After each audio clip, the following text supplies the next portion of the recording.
m'appelle Charlotte Schering et je suis responsable qualité à l'hôpital de Falaise depuis le mois de novembre 2018.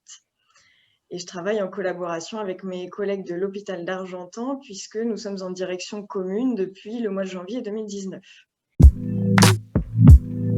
En quelques mots, l'idée, c'est que ce soit un outil partagé et simple dans la communication pour avoir un impact maximum envers les professionnels qui sont concernés par les sujets qui sont traités dans les appels à la prudence. Alors, quand on a commencé à travailler ensemble avec mes collègues du service qualité de l'hôpital d'Argentan, en échangeant sur différents sujets, on s'est rendu compte à un moment que dans un des deux établissements, il y a eu un événement indésirable grave relatif à un événement d'hémovigilance. Et en approfondissant l'analyse des causes, on s'est rendu compte que sur un des deux établissements, les actions d'amélioration avaient déjà été mises en œuvre quelques années auparavant et que si on les avait partagées un peu plus tôt, au final, cet événement ne serait sûrement pas arrivé sur l'autre établissement. Donc, on est parti de ce constat-là, en fait. Alors, donc, avec mes collègues d'Argentan, donc Élise Couteau qui est responsable qualité, Christophe Leca qui est directeur qualité maintenant sur les deux établissements, ma collègue aussi Isabelle Herbison-Petit qui est praticien hygiéniste et coordonnatrice de la gestion des risques associés aux soins, et le docteur Agathe Perdriel qui est notre responsable du système de management de la prise en charge médicamenteuse. On a réfléchi tous ensemble à un format qui pourrait convenir pour échanger nos retours d'expérience entre les deux établissements. Donc, ce qu'on voulait initialement, c'était justement, comme je l'ai dit au départ, quelque chose de simple, de reproductible et d'identifiable par n'importe quel interlocuteur, et qu'on ait un titre un peu accrocheur, d'où le nom d'appel à la prudence. On s'est dit prudence, ça fait un peu écho notamment aux vigilances un peu météorologiques, ça parle au plus grand nombre, ce mot-clé. C'est ce qu'on s'est dit. Donc l'idée, c'était de partir de la gestion des événements indésirables du circuit de chaque établissement. On fait nos analyses des causes sur les événements indésirables graves ou récurrents ou significatifs. Et puis, on se pose la question à un moment, est-ce que cet événement pourrait avoir eu lieu sur l'autre établissement ? Et si la réponse est oui, à ce moment-là, on fait une fiche de retour d'expérience, un appel à la prudence partagé entre nos deux établissements. Donc, cet appel à la prudence est bien évidemment diffusé dans nos systèmes de gestion documentaire propres à chaque établissement. On le diffuse aussi en impression couleur au sein des services. On essaye de passer, le distribuer et pouvoir échanger avec les personnes qui sont là et qui vont accueillir notre appel à la prudence. Ça, c'est un point très important, j'y reviendrai tout à l'heure. Et donc, cet appel à la prudence est affiché sur les tableaux d'affichage qualité au sein des services pour mise à disposition de l'ensemble de l'équipe. Cet appel à la prudence est connu puisque lorsqu'on a préparé notre visite de certification synchronisée qui a eu lieu en octobre 2019, lors de la préparation et de la présentation, on a fait un sondage auprès des professionnels et il s'avère que 90% des professionnels interrogés connaissaient le support et connaissaient l'objectif de ce support. Donc voilà, c'est quand même un impact important à noter. Il y a un document écrit, format A4, avec différents titres. Donc, on peut retrouver le public concerné, savoir à qui s'adresse, est-ce que c'est aux infirmiers, est-ce que c'est aux médecins, est-ce que c'est à l'ensemble de l'établissement. Un titre, ce qui résume l'événement qui s'est produit. Un résumé de ce qui s'est passé sur l'événement en lui-même, donc pas plus d'une dizaine ou d'une quinzaine de lignes. Et enfin, comment éviter que ce type d'événement ne se reproduise? Donc, qu'est-ce qu'on a décidé en CREX ou en RMM pour éviter justement que cet événement ait lieu à nouveau dans l'établissement et dans l'autre établissement? Et enfin, deux derniers points, donc les procédures en lien avec cet événement que l'on peut retrouver sur la gestion documentaire de chaque établissement et les personnes à contacter si besoin de plus d'informations, si besoin de formation également, qui sont les personnes à contacter dans l'un et dans l'autre des établissements. Alors les difficultés, au final, il n'y en a pas eu tellement parce que moi, ça fait déjà plusieurs années, notamment avec la mise en place du GHT, que je travaille avec mes collègues de l'hôpital d'Argentan. Et voilà, il y a déjà plusieurs professionnels comme notre praticien hygiéniste, justement, qui était partagé avec l'hôpital d'Argentan. Donc la prise de contact a été très simple et voilà, on s'est tout de suite mis à travailler ensemble. Je dirais que le frein principal, après, ça a été toujours et pareil, le temps. Puisque le temps, voilà, d'élaborer les supports, de les partager, d'aller aussi pouvoir les distribuer dans les services, parce que ça, c'est quand même un point fort, important, de pouvoir voilà, représenter et présenter le support dans les services. Et des fois, on n'a pas toujours le temps de le faire. Et c'est ça le frein principal, je dirais, dans notre démarche. Alors, les facteurs de succès, justement, c'est le format qui est reproductible et reconnaissable. Voilà, parmi un panneau d'affichage, on reconnaît tout de suite le format de l'appel à la prudence. Il est court, donc il est très rapide à lire. On va vraiment à l'essentiel. Justement, la distribution physique, je dirais, dans les services auprès des professionnels, ça aussi, c'est très important puisqu'ils peuvent aussi nous poser les questions. On voit aussi dans les différents services les contraintes qui peuvent être amenées à ne pas pouvoir mettre en œuvre les plans d'action. Donc, nous aussi, ça nous permet de nous rendre compte de ça en échangeant avec les professionnels. Donc, ça, c'est une partie vraiment très importante.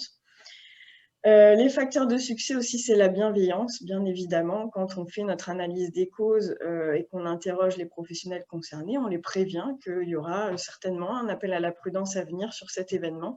On leur explique bien que c'est anonymisé, à aucun moment le nom du professionnel n'apparaîtra, ni même le nom du service. L'idée, c'est vraiment que ce soit l'un ou l'autre de l'établissement, on ne puisse pas identifier déjà sur quel établissement ça s'est produit et sur quel service. Puisque l'idée, c'est vraiment que si ça aurait pu arriver dans l'un ou l'autre des établissements, de toute façon, ça ne change rien.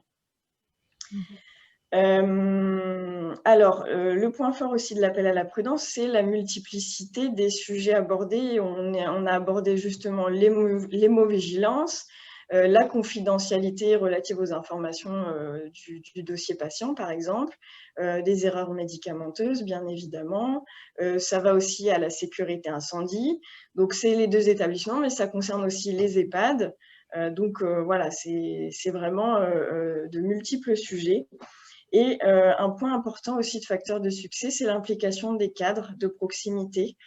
Voilà, à chaque fois qu'un appel à la prudence paraît, en réunion cadre notamment, on fait un point sur quelles ont été les parutions depuis la dernière réunion cadre, et puis de pouvoir en discuter aussi sur les contraintes des services, ce qu'il faut pour mettre en œuvre les plans d'action dans chaque service.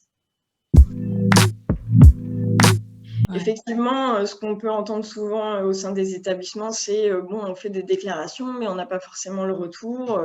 Voilà, donc là, c'est vraiment un outil de retour.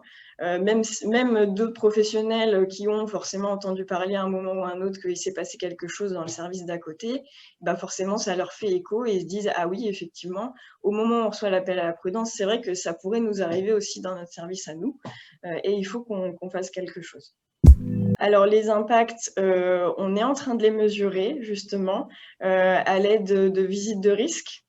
Donc, on avait déjà mis en place une visite de risque commune entre Argentan et Falaise en 2019. Donc, on a fait une version 2 cette année en incluant les plans d'action qui ont été donnés dans les appels à la prudence.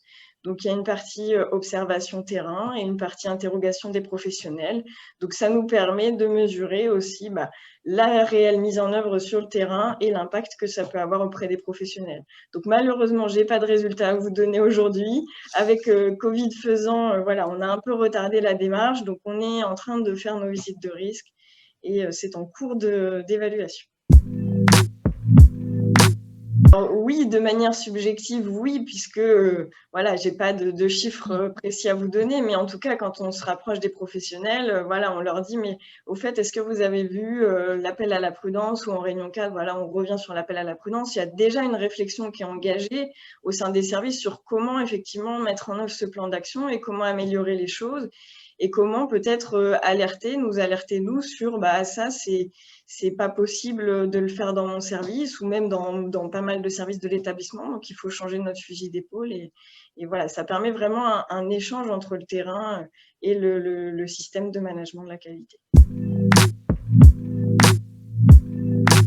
Alors oui, et on s'en rend compte notamment quand on va en visite de risque. Alors des fois, ça remonte pas tout de suite, mais effectivement, quand on va sur le terrain en visite de risque, on nous dit oui, oui, mais ça, on y a bien pensé. Mais effectivement, chez nous, c'est pas possible. Je pense par exemple à la sécurisation des produits ménagers dans un service de chirurgie ambulatoire où ils nettoient avec leur chariot toutes les chambres au cours de toute la journée, puisqu'il y a des entrées et des sorties toute la journée, et que c'est difficile de ranger le chariot à chaque fois et de le ressortir. Et voilà, donc il faut qu'on trouve d'autres solutions pour sécuriser ces produits ménagers au sein du service d'ambulatoire, par exemple, puisque c'est une vraie contrainte de devoir à chaque fois renfermer le chariot, le ressortir, alors qu'on en a besoin tous les quarts d'heure.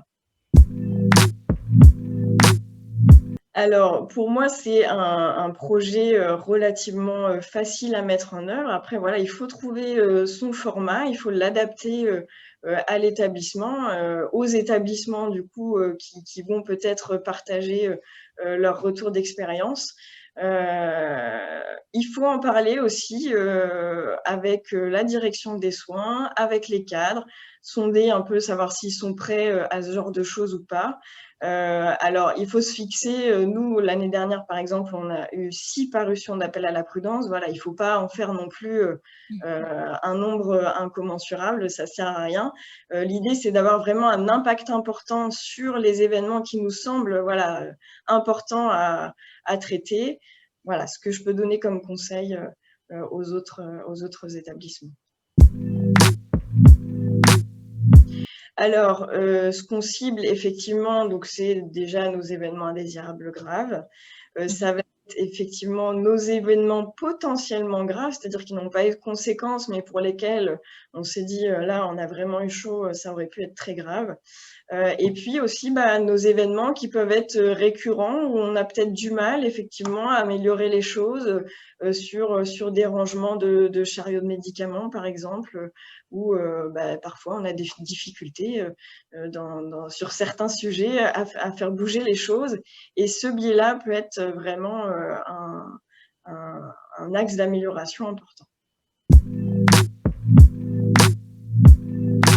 On a fait un bilan de l'année 2019, donc bilan, au final, on n'a pas tellement mesuré l'impact, mais voilà, et on l'a reconduit justement en 2020 avec la mesure de l'impact via nos visites de risque. Et c'est vraiment cette année qu'on va voir s'il y a eu un impact important ou pas et s'il faut ajuster notre méthodologie. Donc, c'est vraiment un projet qui s'est naturellement inclus dans notre programme d'action qualité. Donc, c'est effectivement un outil qui a été apprécié par les experts visiteurs quand ils sont venus au mois d'octobre 2019. Enfin, voilà, maintenant, il leur manquait effectivement cette mesure d'impact. C'était un outil intéressant, mais à mesurer quand même. Tout à fait. On a 4 EHPAD à Falaise. Il y a 2 EHPAD à Argentan, plus les EHPAD qui sont en direction commune, Carouge, Écouché et Train. Donc, pour le coup, on essaye que ça parle au plus grand nombre. Par exemple, on en a eu un sur une EHPAD avec un début d'incendie sur une friteuse. Sur une friteuse dans les services de soins, c'est un peu compliqué, mais effectivement, pour les EHPAD, c'est très parlant parce que il y a des friteuses dans beaucoup d'EHPAD.